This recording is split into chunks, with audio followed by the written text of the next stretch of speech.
But yes, we weren't ready to say goodbye to this little face with the cleft. And I think that was the biggest challenge of the second operation, is that we actually accepted everything how it was. I actually told Marinus that I'm fine with how everything's going now, after the first operation. Do we actually have to do the second operation?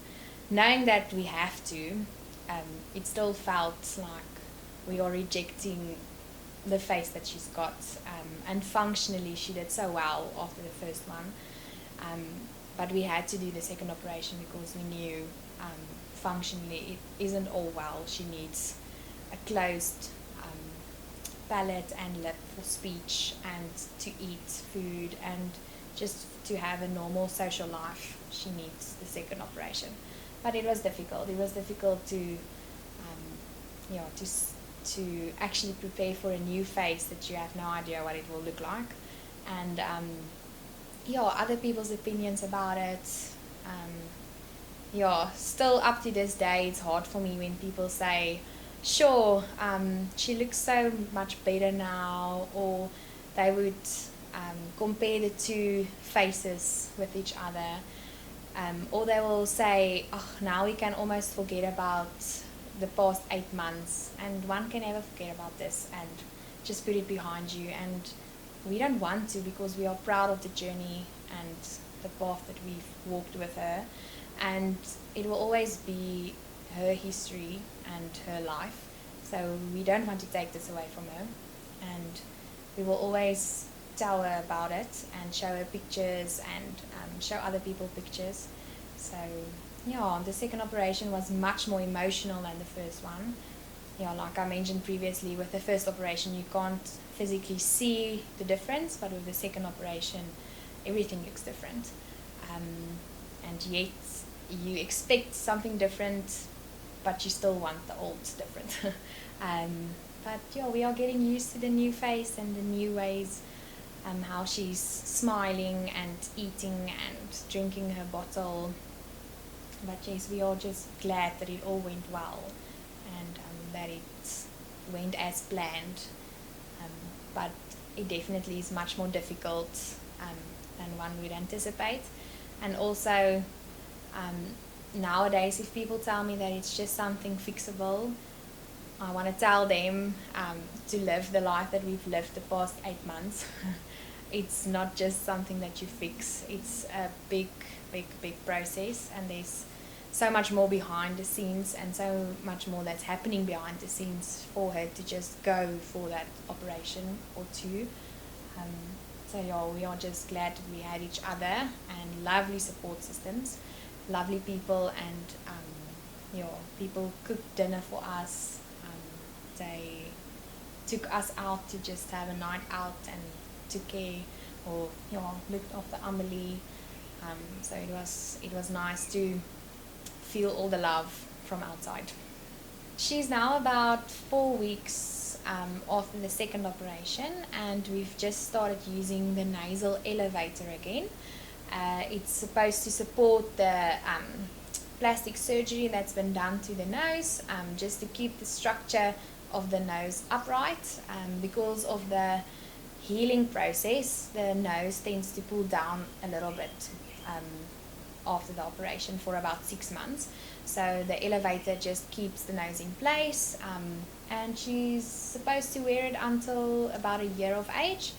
And she's trying to put it off now and again, but we just put it on because you have to stick with the plan. So the next intervention will only be around 9 years of age, where a piece of bone from the hip is taken and placed in the gum line, because there's still a gap in the gums. We are at this stage unsure whether she's got any teeth in that space. For now, it's not important to know that. We'll see if it develops or not.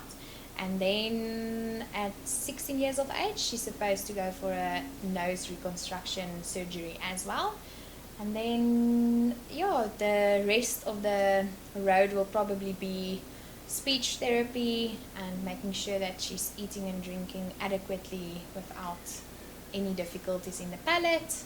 And yeah, we are unsure with regards to the speech now, but like I said, she will have to go for speech therapy from age 2.5 onwards. Okay, so the past 8 months has been tough on us as husband and wife. It is stressful. It is countless of sleepless nights. It is a lot of work, a lot of stuff to do. It has brought us closer together. It has caused a lot of tension as well, arguments and tension, but that's mostly due to not sleeping, I think. But it has brought us together. We've had a great support system, our family and friends, and as husband and wife, we've been there for each other, and we've been brought closer together. And it has been not a, it has been a good experience. Even though it's been difficult, we are just grateful for where we are, and with our miracle baby, we are grateful for everything that we have and for what we've been through. Yeah, one doesn't always know where this path will take you, or why you've been placed on this path in the first place. But just looking back, yeah, I can't think of a day that he hasn't been with me, whether it's been messaging me or thinking or telling that he's thinking about us, and supporting us. Yeah, it definitely brought us closer. Yeah, like you said, there's definitely been days where it was more difficult than other days, but in the greater scheme of things, it taught us to look at the bigger picture.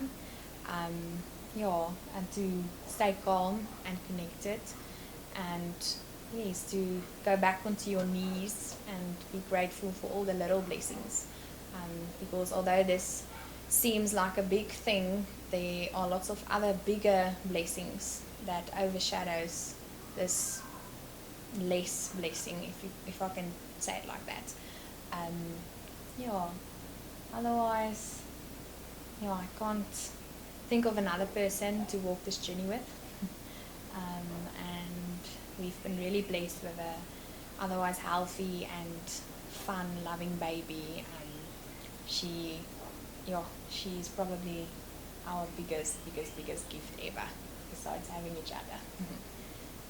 Advice for other parents is, it was difficult to think about the bigger picture and to look past difficult months, but it definitely helps to think about life after this, and it was definitely worth it to keep fighting for her and to never give up and to give her the best options where possible.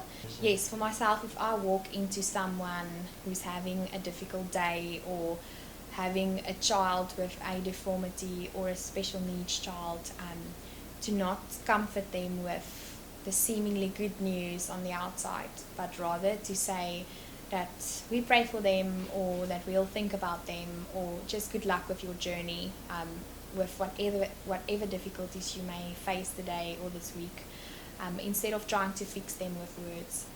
For us, that was hard, to stay calm and collected and have that smile on your face when people say that soon this will just be over, and it will just not be part of you anymore. And I think this is, it's just so part of us. We will never forget this, but we never want to forget this, and we want her to have the scar on her face to tell the world about her journey and the path that she's walked. So it's okay if she's not perfect in the world's eyes, but for us, she tells a journey and a story just by showing her face to the world. Through this whole journey that brought us closer towards each other, we also came a lot more closer to God and our faith.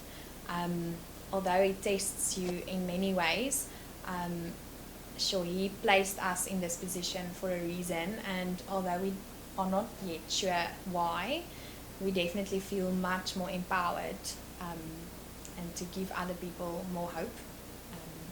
And we just want to thank Him, firstly, for having Amelie, because she's such a big gift to us. But we also want to say thank you to all the people in our life who kept us strong and kept us fed, and that were just there for us and making sure that we are surviving and thriving. And you cannot do this on your own. You need a whole community. It takes a village. Dit is regtig 'n groot ding wat julle aanpak, en ek in elk geval waardeer dit net so baie. As mens terugkyk na die laaste paar maande, dan dink mens, maar eintlik is alles oukei, en is dit nou erg, is dit nie erg nie. En eintlik distansieer mens self van potensiële seer kry. En ek dink dis lekker as mense soos julle dit kom saamvat vir ons, en die geleentheid gee om wel die seer kry te ontbloot, en die moeiliker tye ook te kan herken, want mense doen dit nie.